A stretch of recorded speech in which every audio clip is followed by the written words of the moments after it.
الرحیم اللہم صلی علی محمد و آل محمد اما بعد وفقنا اللہ و ایاکم للعلم والعمل الصالحین انشاءاللہ تعالی۔ یہ جو بحث ہے ابھی ہماری مکمل ہوئی تھی، جو عقائد کی بحث ہے 5 اصول دین، اور یہاں پہ مصنف نے عنوان باندھا الفصل الثانی۔ فصل ثانی میں کیا کیا ذکر ہوگا جی؟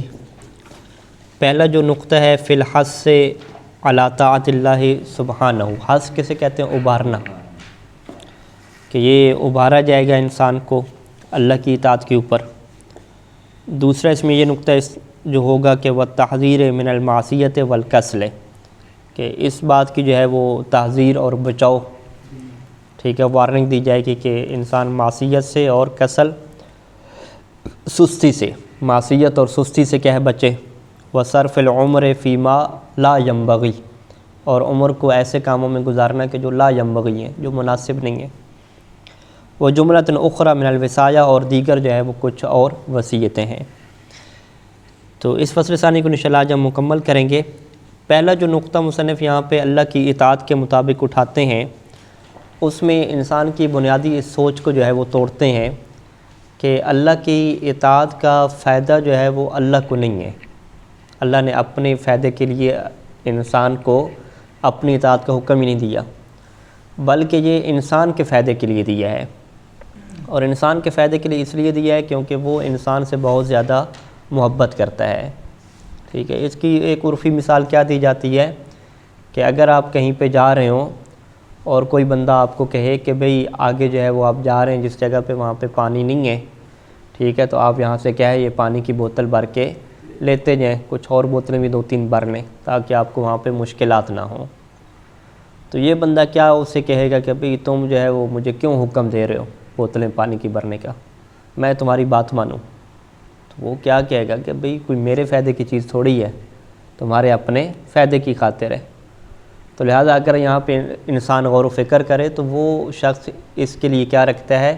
محبت رکھتا ہے، اور اس کی بھلائی کے لیے یہ کام کیا کر رہا ہے۔ تو اللہ تعالیٰ نے بھی انسان سے یہی باتیں مانگی ہیں کہ تم نے دنیا میں کیا کرنا ہے اور کیا چیزیں لے کر جانی ہے کہ جس کی تمہیں آخرت میں جا کے کیا پڑے گی؟ ضرورت پڑے گی۔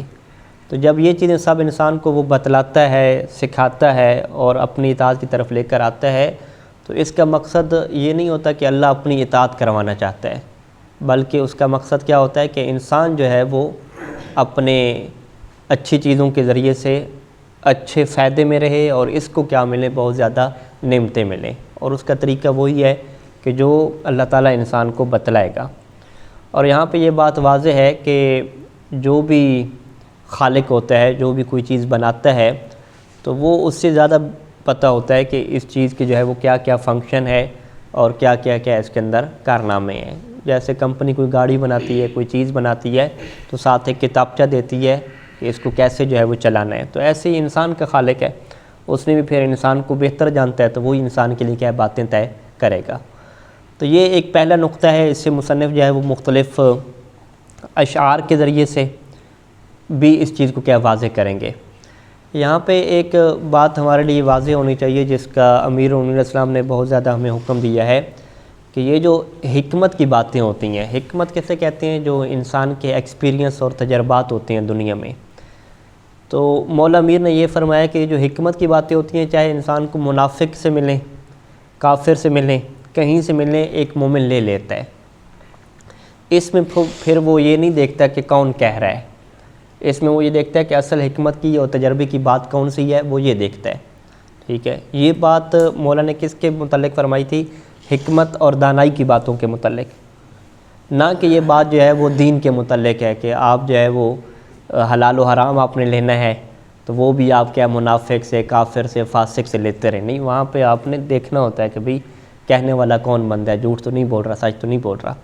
تو حکمت کی باتوں میں جھوٹ اور سچ کی بات تو نہیں ہوتی، یہ تو ایک تجربے کی باتیں ہوتی ہیں، ایکسپیرینس کی باتیں ہوتی ہیں۔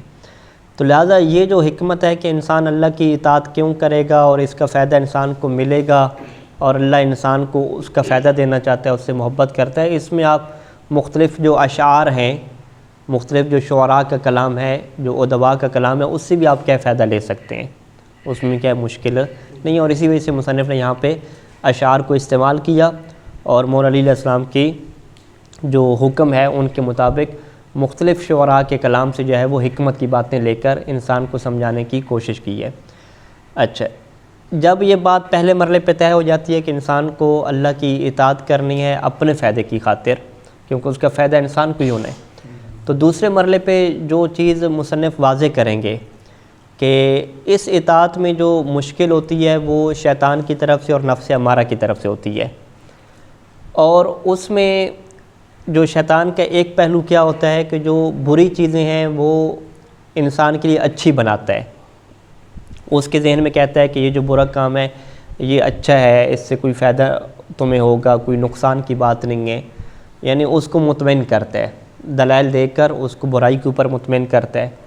اسی طریقے سے اگر وہ معصیت کر رہا ہے، یعنی کہ آپ کیا کہتے ہیں واجب چھوڑ رہا ہے، تو واجب کو چھوڑنے کے اوپر مطمئن کرتا ہے کہ کوئی مسئلہ نہیں ہے، ایشو نہیں ہے، بعد میں کر لینا، یہ کر لینا، بہت سارے اس کے دلائل ہوتے ہیں، جس کو کیا کہتے ہیں قرآن مجید میں مزین کرنا، خوبصورت بنا کے پیش کرنا، کیونکہ انسان جب تک کسی چیز کے اوپر مطمئن نہیں ہوتا وہ کام نہیں کرتا۔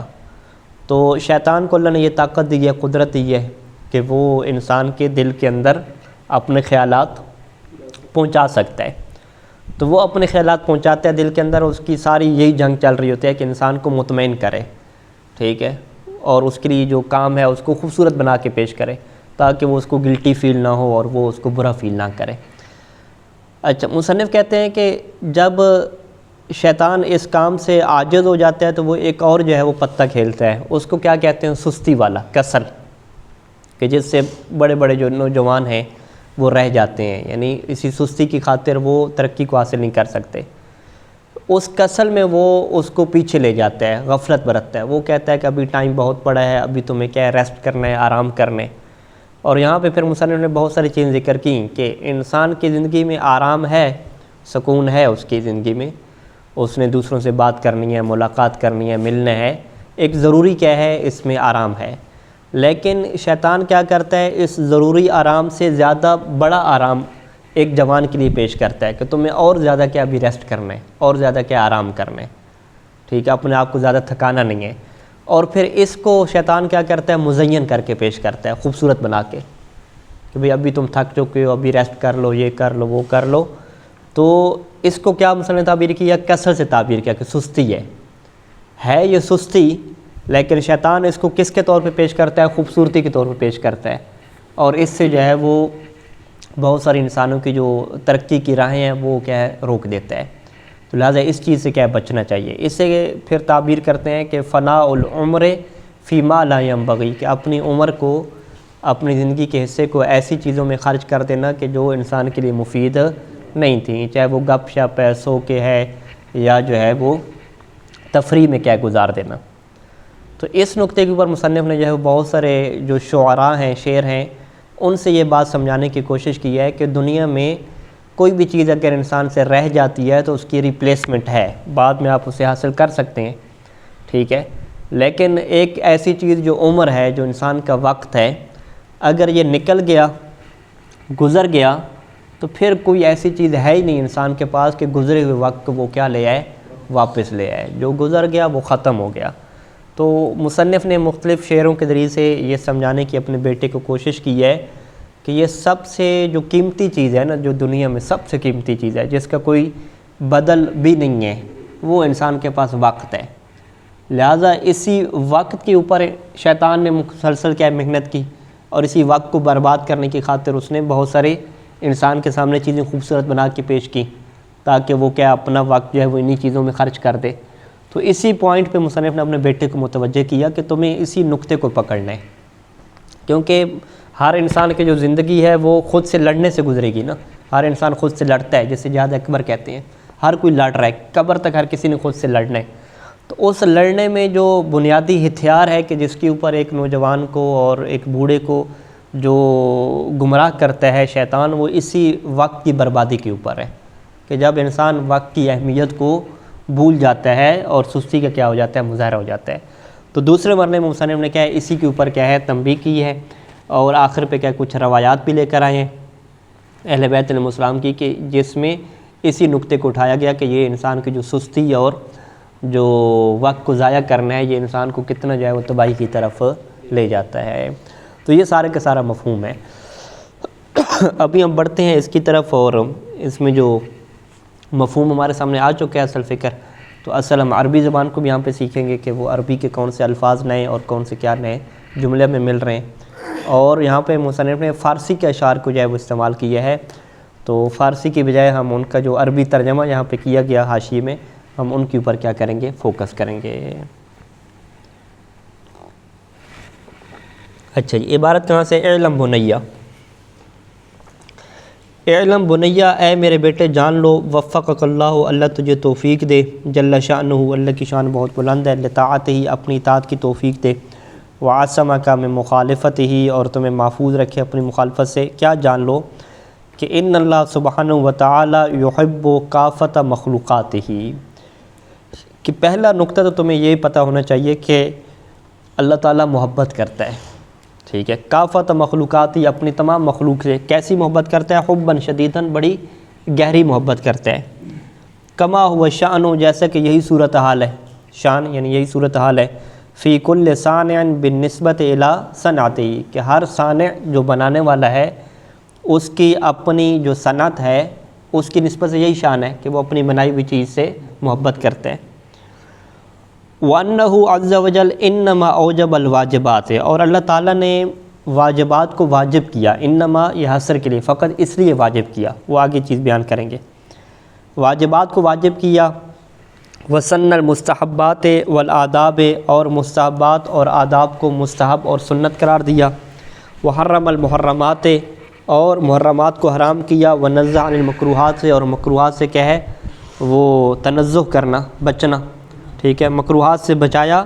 کیوں بچایا؟ جلباً، اس لیے کہ جلباً وہ لے کر ہے، جلب کسی چیز کو لے کر آنا، جلباً للمصالح الی عبادہ، تاکہ وہ اپنے بندوں کی طرف مصالح اور فوائد کو لے کر ہے۔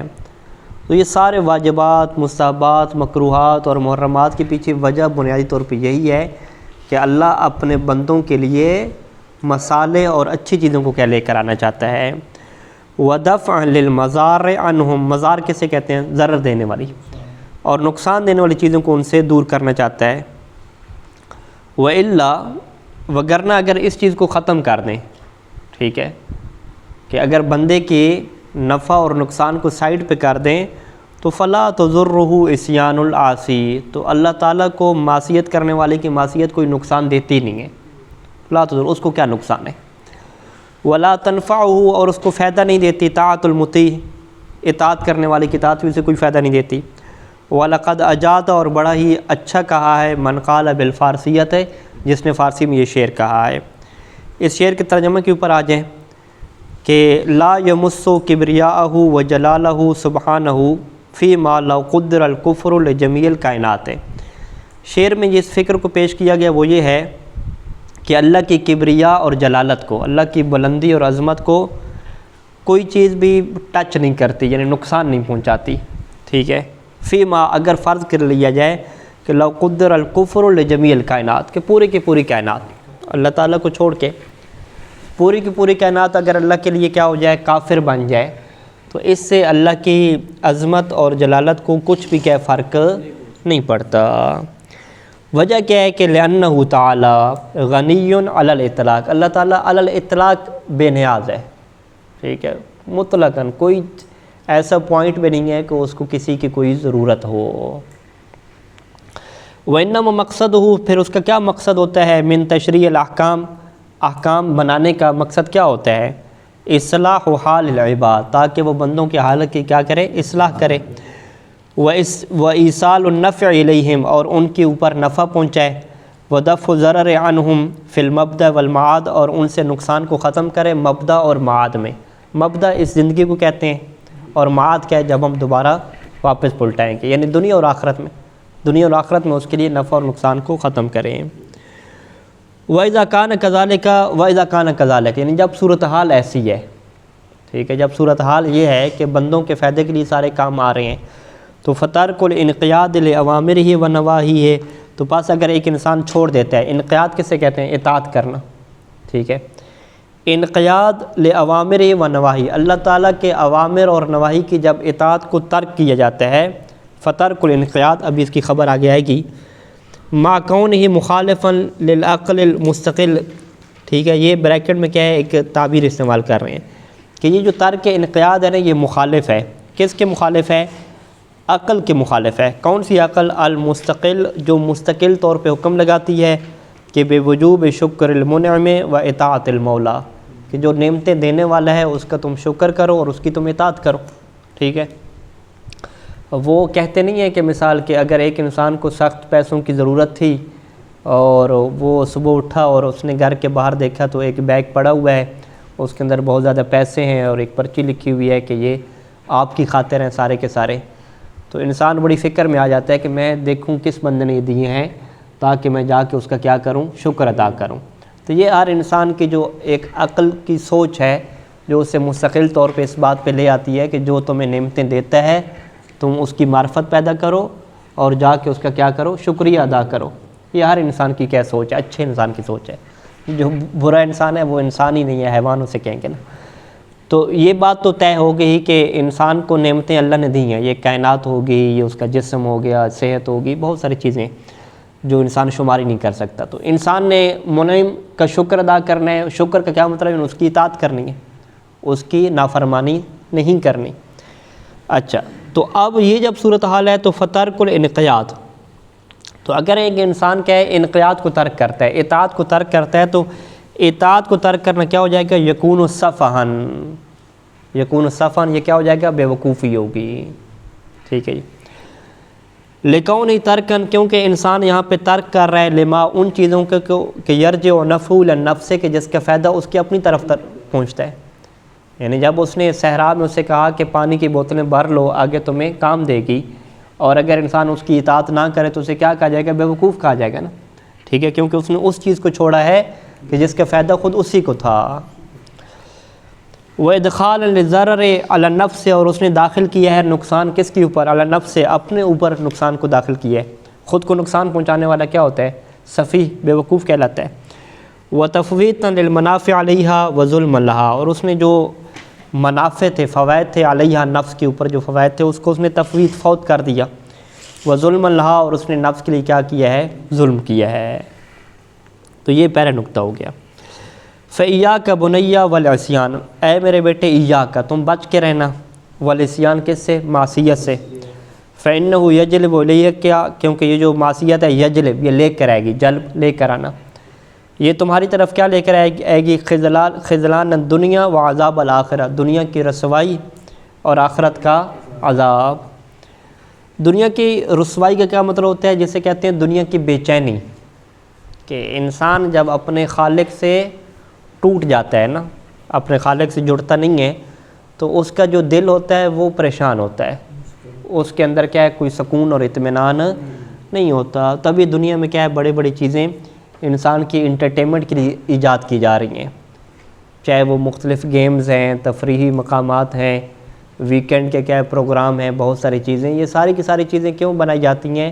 تاکہ انسان کو کیا ہے؟ سکون کی طرف لے کر جایا جائے، جبکہ یہ بات واضح ہے کہ یہ ساری چیزیں کیا ہوتی ہیں؟ عارضی ہوتی ہیں۔ بڑی بڑی پارٹی اور بڑی بڑی محفل کے بعد بھی انسان جب گھر میں آتا ہے تو کیا ہوتا ہے جی؟ پریشان ہوتا ہے، شادی شدہ بھی پریشان اور غیر شادی شدہ بھی پریشان، ٹھیک ہے۔ تو اصل جو چیز ہے وہ اس کی ٹینشن کہاں سے ختم ہوتی ہے؟ کہ جب وہ معصیت چھوڑ دیتا ہے، معصیت چھوڑتا ہے اور اللہ کی اطاعت کرتا ہے، اپنے خالق کے ساتھ جڑتا ہے، پھر وہ سکون کی حالت میں ہوتا ہے۔ پھر ایک ایسا سکون ہے کہ اگر دنیا میں اس کے پاس کچھ بھی نہ ہو تو پھر بھی یہ بندہ کیا ہوتا ہے؟ بڑا مطمئن اور سکون میں ہوتا ہے۔ اور اگر خالق سے ٹوٹ چکا ہے تو پوری دنیا بھی اس کے پاس ہو تو یہ کبھی بھی کیا ہے؟ سکون اور اطمینان میں نہیں ہوتا۔ تو اسے کیا کہتے ہیں؟ دنیا کی رسوائی کہتے ہیں، ٹھیک ہے۔ دنیا کی رسوائی یعنی خوبصورت زندگی کا نہ ہونا۔ الا ترا، کیا تم نہیں دیکھتے کہ الی جدنا آدم علیہ السلام، ہمارے جد حضرت آدم علیہ السلام کی طرف، کہ بخطیۃ واحدہ، کہ ایک غلطی کی وجہ سے طورد من الجنت، وہ جنت سے کیا نکال دیے گئے۔ وَلَقَدْ أَجَادَ، اور کتنا ہی اچھا کہا ہے، من قال بالفارسیہ، جس نے فارسی میں یہ شعر کہا ہے۔ یہ ایک شعر ہو گیا اور پھر اس کے بعد مصنف کیا اپنا دوسرا شعر بھی اس کے ساتھ جوڑتے ہیں۔ اب اس شعر کے ترجمے کے اوپر آ جائیں۔ کہ عندما کان جدو کا آدم علیہ السلام فی مقام القرب والجنت، کہ جب تمہارے دادا حضرت آدم علیہ السلام مقام قرب میں تھے، یعنی اللہ کے قریب تھے اور جنت میں تھے، تو استحق کا تو وہ مستحق ہو گئے تھے کہ سجود الملائکۃ لہو، کہ ملائکہ ان کے لیے کیا کرتے تھے؟ سجدہ کرتے تھے۔ الا انہ بذنب واحد منہ، لیکن حضرت آدم سے ایک کیا ہے ذنب، ایک گناہ سرزد ہوا، استحق الاخراج منہ، کہ جو اس بات کا سبب بنا کہ وہ جنت سے کیا ہے نکال دیے گئے۔ وانہ یعد مذنبا، اور حضرت آدم کو جو مذنب شمار کیا جاتا ہے بترک الاولیٰ، کیونکہ انہوں نے ایک بہتر چیز کو کیا ہے ترک کیا تھا۔ تو یہ تفسیر میں بحث ہے کہ حضرت آدم کا جو حضرت اللہ کی جو ہے وہ بات کو نہ ماننا تھا، یہ اللہ کا وہ حکم نہیں تھا کہ جس کی جو ہے وہ اطاعت کرنا واجب ہوتا ہے، اور اگر اس کی اطاعت نہ کی جائے تو انسان کیا ہو جاتا ہے؟ وہ عصمت کے درجے سے کیا گر جاتا ہے۔ یہ وہ بات نہیں تھی، یہ اللہ کی ایک نصیحت تھی، اور اس نصیحت کو نہ ماننے کا نتیجہ کیا نکلا کہ یہ جنت سے کیا نکال دیے گئے۔ تو ایک تفصیلی بحث ہے جو ہمارا موضوع نہیں ہے ابھی، یعنی اہل بیت علیہ السلام نے اس کی کیا کی ہے؟ وضاحت کی ہے اس کی۔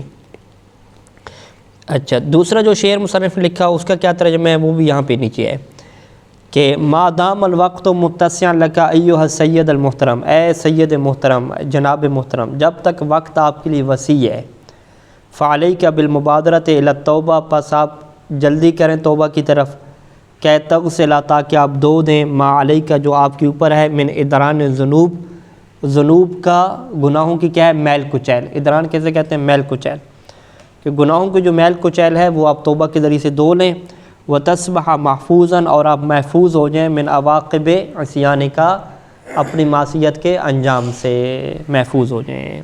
ٹھیک ہے جی۔ اچھا، یہ اشعار کے بعد کیا ہے؟ گفتگو مکمل ہوئی کس کے متعلق؟ کہ اللہ کی معصیت سے بچنا ہے اور اطاعت کے اوپر آنا ہے۔ اب اس کے بعد ایک اور اہم نقطہ جس کی طرف جو ہے وہ مصنف اپنے بیٹے کو متوجہ کر رہے ہیں، وہ یہ سستی کا کیا ہے ایشو ہے۔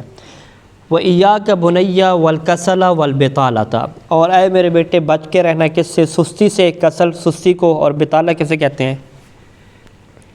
بطالہ چھٹی کو بھی کہتے ہیں، ٹھیک ہے، بیکاری کو، بیکار پن، چھٹی، ٹھیک ہے، ٹائم کو کل کرنا، مختلف اس کے محاورے ہیں کہ تم چھٹی سے، بیکاری سے اور سستی سے کیا بچ کے رہنا، اس سے بھی بچ کے رہنا، وہ مقدماتہما، اور ان کے جو مقدمات ہیں ان سے بھی بچ کے رہنا، یعنی جو چیز سستی اور بیکاری کا سبب بنتی ہے اس سے بھی کیا بچ کے رہنا۔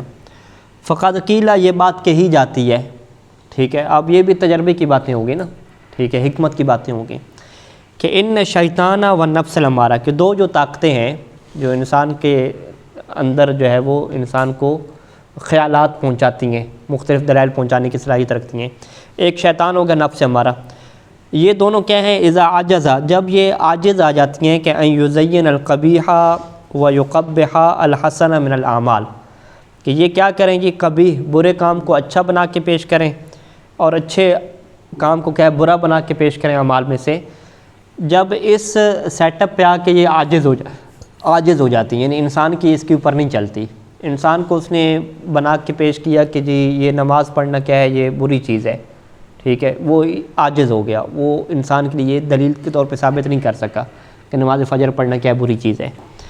اچھا، تو توجہ، تو پھر یہ دونوں کا حملہ کس کے اوپر ہوتا ہے؟ توجہ، تو یہ دونوں متوجہ ہوتے ہیں الی اعمال، ایسے کاموں کی طرف کہ ما یؤدی، کہ جو انسان کو لے جاتی ہیں، الی الکسل والبطالۃ، سستی کی طرف اور بیکاری کی طرف، ایسی بیکاری اور ایسی سستی کہ مما ہوا زائد علی مقدار ضرورت والحاجت، کہ جو اضافی ہوتی ہے کس کے اوپر؟ ضرورت اور حاجت سے زیادہ ہوتی ہے، یعنی کچھ جو بیکاری ہے انسان کو جو ریسٹ کرنا ہے وہ ضرورت کے تحت ہے، حاجت کے تحت ہے، لیکن یہ انسان کو پھر اس سے زیادہ کیا ہے ریسٹ اور آرام کروا لیتی ہیں۔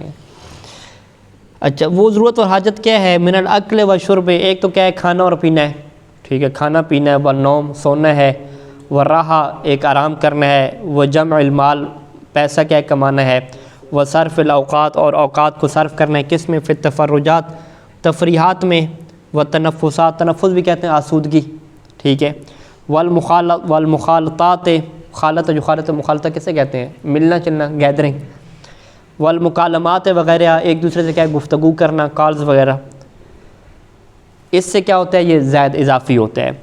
فیزینان کل واحد منہما بس یہ کیا کرتے ہیں یہ دونوں شیطان نفس ہمارا مزین کر کے پیش کرتے ہیں، خوبصورت کر کے پیش کرتے ہیں کس چیز کو؟ کل واحد منہما، اس کسل اور بطالہ میں سے ہر ایک چیز کو، یعنی وہ کہتے ہیں کہ یہ ریسٹ تمہاری صحت کے لیے ضروری ہے، اگر تم نہیں کرو گے تو تمہارا ذہن ہی نہیں چل سکے گا۔ یعنی بہت سارے ہمارے طلاب کہتے تھے کہ وہ جی زیادہ پڑھنے سے بندہ پاگل ہو جاتا ہے، ٹھیک ہے، تو یہ اس کے خیال کے ذہن میں اس کی چیز کس نے ڈالی ہے؟ زیادہ پڑھنے سے بندہ پاگل ہو جاتا ہے، شیطان کی طرف سے۔ سائنس کوئی اس طرح کی چیز نہیں کہتی، وہ بلکہ کہتے ہیں کہ جتنا انسان ذہن کو استعمال کرتا ہے اتنا وہ انسان کا ذہن قیمتی بنتا ہے نا، تو ذہن کو استعمال نہ کرنا زیادہ، اس کے اوپر تو کوئی دلیل سائنسی ہے ہی نہیں نا۔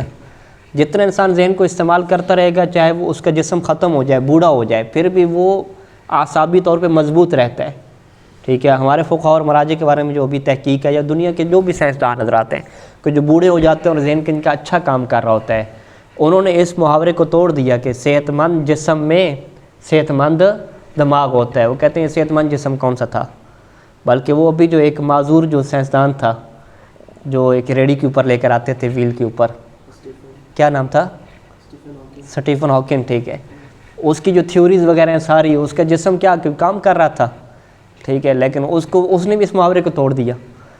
تو یہ جو طلاب کے لیے یا اسٹوڈنٹ کے لیے یہ جو ذہن میں خیالات آتے ہیں کہ تمہارا جسم کمزور ہو رہا ہے، ٹھیک ہے، تم تھک گئے ہو، آنکھیں کمزور ہو رہی ہیں، یہ ہو رہا ہے، یہ سارے کے سارے جو ہے وہ کس کی طرف سے ہیں کہ بھی صحت مند جسم ہوگا تو صحت مند دماغ ہوگا، جبکہ یہ جتنے سائنسدان ہیں اور یہ سارے ان چیزوں نے اس کو توڑ کے رکھ دیا ہے، اور کہتے ہیں جسم گیا بھاڑ میں، اصل چیز جو ہے وہ ذہن اور عقل ہے، اور یہ محنت سے کیا انسان کو حاصل ہوتا ہے۔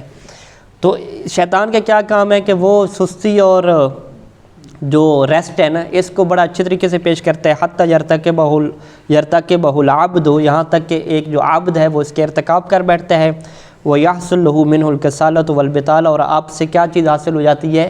سستی اور بیکاری حاصل ہو جاتی ہے، وَتَضْيِيعُ الْأَوْقَاتِ الشَّرِيفَةِ، اور جو شریف اوقات ہیں، جو اچھے اوقات ہیں، قیمتی اوقات ہیں، ان کو وہ ضائع کرنے لگ جاتا ہے۔ وَإِيَّاكَ بُنَيَّ، اے میرے بیٹے بچ کے رہنا کہ وَصَرْفِ الْعُمْرِ فِي مَا لَا يَنبَغِي، کہ تم اپنی عمر کو ایسی چیزوں میں گزار دو جو لا ينبغی ہیں، جو مناسب نہیں ہیں، وَلَا يَنفَعُكَ، اور جو تجھے فائدہ نہیں دیں گی آخرت میں۔ کیوں؟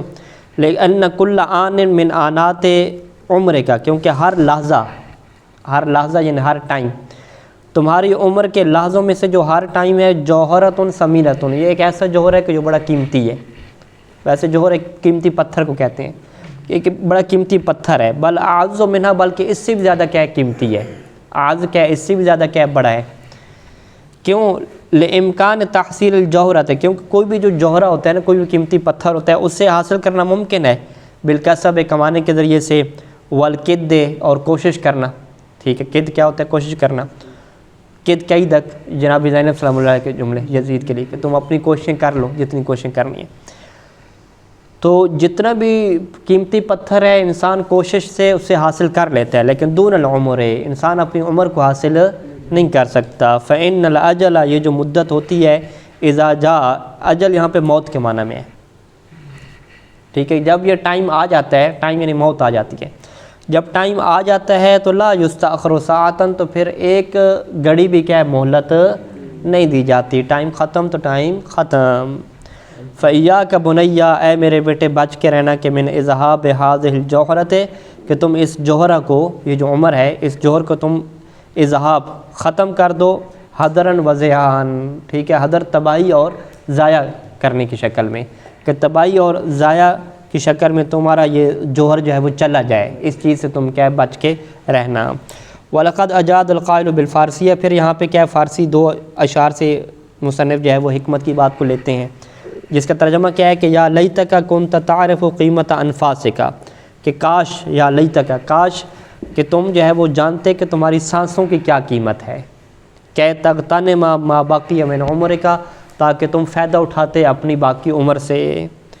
دوسرا شعر کیا کہتا ہے کہ لو کنت تعلم ما ہناک، اگر تم جان لیتے کہ یہاں پہ کیا ہے، من عواقب، ایسی کون سی انجام ہیں کہ تنتظرک، کہ جو تمہارے انتظار میں ہے، کہ کون سے عواقب ہیں جو چیزیں بعد میں آتی ہیں، تمہارے انتظار میں بعد میں آنے والی کون سی چیزیں ہیں، اگر تم یہ چیزیں جان لیتے تو لما سامحت لک الفرصہ، تو تمہارے لیے فرصت اجازت ہی نہ دیتی، ٹائم تمہیں اجازت ہی نہ دیتا کس بات کا، ان تخلل شعر راسک کا، کہ تم اپنے سر کے بالوں کو کھجاؤ، یعنی سر کھجانے کا ٹائم بھی تمہارے پاس نہ ہوتا۔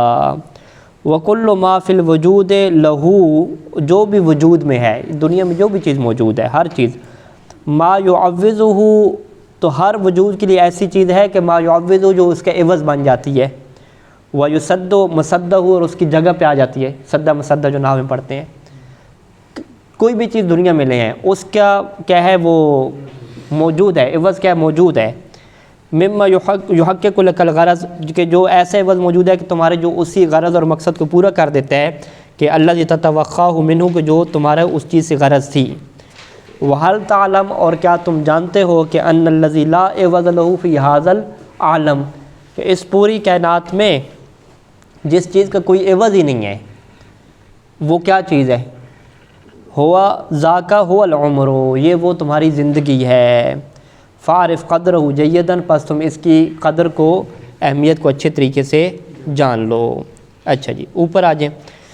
وَغْتَنِمْ بُنَيَّ شَبَابَكَ قَبْلَ حَرَمِكَ، حرم کسے کہتے ہیں؟ بڑھاپے کو کہتے ہیں، کہ اپنی جوانی سے فائدہ اٹھاؤ بڑھاپے سے پہلے۔ وَصِحَّتَكَ قَبْلَ سُقْمِكَ، اور اپنی صحت سے فائدہ اٹھاؤ بیماری سے پہلے۔ وَقُوَّتِكَ قَبْلَ ضَعْفِكَ، اپنی قوت سے فائدہ اٹھاؤ کمزوری سے پہلے۔ وَغِنَاكَ قَبْلَ فَقْرِكَ، اور اپنی جو ہے وہ امیری کے جو دن ہیں، غناک بے نیازی کے دن ہیں، اپنے فقر سے پہلے اس سے فائدہ اٹھاؤ۔ وَفَرَاغَكَ قَبْلَ شُغْلِكَ، اور اپنی کیا ہے فارغ وقت سے فائدہ اٹھاؤ اپنے مصروف ہونے سے پہلے۔ وَحَيَاتِكَ قَبْلَ مَوْتِكَ، اور اپنی زندگی سے فائدہ اٹھاؤ اپنی موت سے پہلے۔ ابھی عربی والا شعر آ گیا۔ فَبَادِرْ شَبَابَكَ قَبْلَ أَن تَحْرَمَ، اپنی جوانی کی طرف جلدی سے جاؤ۔ قبل ان تحرم، قبل اس کے کہ تم بوڑھے ہو جاؤ۔ یہ جو شعر کے آخر میں الف آتی ہے، اسے الف اطلاق کہتے ہیں۔ الف اطلاق یعنی کھینچنے کے لیے استعمال ہوتی ہے، ایسا نہیں ہوتا کہ یہ تثنیہ کا صیغہ ہے، صیغہ واحد کی ہے، ان تحرم واحد کا صیغہ ہے، ٹھیک ہے، کہ قبل اس کے کہ تم بوڑھے ہو جاؤ، اپنی جوانی کی طرف جلدی جاؤ۔ وصحت جسم کا، اپنی جسم کی صحت کی طرف جلدی کرو۔ قبل یسقم، قبل اس کے کہ وہ کیا ہے سقیم، بیمار پڑ جائے۔ وَأَيَّامَ عُمْرِكَ قَبْلَ الْمَمَاتِ، اور موت سے پہلے اپنی جو عمر کی زندگی ہے اس سے تو دن ہے ایام، ان سے کیا ہے تم فائدہ اٹھاؤ، جلدی کرو۔ فَمَا كُلُّ مَنْ عَاشَ أَنْ يَسْلِمَ، پس جو بھی زندہ رہا وہ ایسا نہیں ہے کہ یسلم وہ سالم رہو آخر تک زندہ رہو، ایسا نہیں ہے۔ فَقَدِّمْ، تم آگے بڑھو۔ فَكُلُّ امْرٍ قَادِمٍ، فَكُلُّ امْرٍ قَادِمٌ، کیونکہ ہر شخص جو ہے وہ آگے بڑھ جانے والا ہے، اللہ اس کے اوپر کہ ما کن قدمہ، کہ جو آگے بڑھ چکا ہے، یعنی جو بھی آگے بڑھ چکا ہے ہر شخص اس سے پھر کیا ہے آگے نکلنے والا ہے۔ وقد ورد، اور یہ روایات میں بات وارد ہوئی ہے کہ ان اہل الجنت، کہ جنت والے بھی کیا ہے قیامت کے دن نادم ہوں گے، کہ ان اہل الجنت لا یندمون علی شیء من امور الدنیا، کہ دنیا کے معاملات میں سے کاموں میں سے اہل جنت کسی چیز کے اوپر نادم نہیں ہوں گے، الا علی ساعۃ، فقط اس ٹائم کے اوپر نادم ہوں گے کہ مرت بہم فی الدنیا، کہ جو ان کی دنیا میں گزرے، لیکن لم یذکر اللہ سبحانہ فیہا، اور اس ٹائم پہ انہوں نے اللہ کو یاد نہیں کیا تھا، یعنی جس گھڑی میں انہوں نے اللہ کا ذکر نہیں کیا اس کے اوپر اللہ دنیا جنت والے بھی کیا ہوں گے نادم ہوں گے۔ وَأَنَّهُ لَيْسَ نَفْسُ بَرٍّ وَلَا فَاجِرٍ، اور کوئی ایسا انسان نہیں ہے چاہے وہ نیک ہو یا برا ہو، الا وَتَلُومُ نَفْسَ یوم القیامت، مگر وہ اپنی ملامت کرے گا قیامت کے دن۔ ان کانت عاملت خیرن، اگر وہ نیک ہے اس نے نیک کام کیا تو وہ کیسے ملامت کرے گا؟ تو وہ یوں کہے گا اپنے آپ کو کہ حل عزت حتی انال مرتبتاً، حتی انال حل عزت، تو یوں ہے حل عزت تو حتی انال مرتبتاً اعلیٰ من مرتبتی، حل جن ابھارنے کے لیے آتا ہے کہ میں نے کیوں زیادہ جو ہے وہ زیادہ راہ اکٹھا نہیں کیا، حتی انال مرتبتاً اعلیٰ من مرتبتی، تاکہ میں اپنے اس مرتبہ سے بڑے والا مرتبہ حاصل کر لیتا، کیونکہ اہل جنت کے کیا ہیں قیامت کے سٹیپ میں نا بہت سارے مراتب ہیں، ٹھیک ہے، تو وہ ہر کوئی وہاں پہ کیا ہے ملامت اپنے آپ کو کرے گا، کاش میں تھوڑا اور کام کر لیتا تو اس سے بڑا اچھا کیا ہے مجھے گھر مل جاتا۔ وَإِنْ عَمِلَتْ سُوءًا، اور اگر اس نے برا کام کیا ہے تو وہ کیا کہے گا کہ یا لیتنی لم افعل حتی لا اعذب، کہ کاش میں نے یہ کام کیا نہ ہوتا تاکہ مجھے جو ہے وہ عذاب دیا جاتا۔ ٹھیک ہے جی، آگے جو ہے وہ کچھ روایات بھی مصنف نے ذکر کی ہیں اور کچھ اور چیزیں بھی ہیں انشاءاللہ، اس کو پھر ہم اگلے جو ہے وہ درس میں ذکر کرتے ہیں۔ وصلی اللہ علی محمد و آلہ اجمعین۔